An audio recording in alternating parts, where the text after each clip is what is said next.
او بیا خاص کر د رمضان شریف د میاشتې او د رمضان شریف د روزو باره کې رب ذوالجلال څه وختونه داسې مقرر کړي چې د انسان دعاګانې پکې قبلی رد کوي نه.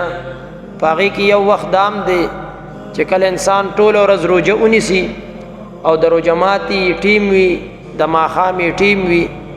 د افطارۍ ټیم وي، رب ذوالجلال په دغه موقع کې دعاګانې قبلی. نو بیا زمونږ د غفلت د وجې نه هغه مونږ په دې کې صرف کو،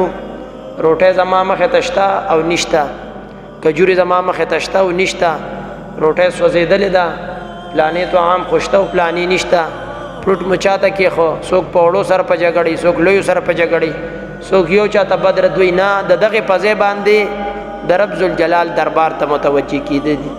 دا داسې وخت چې په دې کې دعاګانې قبلیږي. ما او تا ته د دغه فضل د جنگ جګړو عبثیاتو نه او عبث څیزونو نه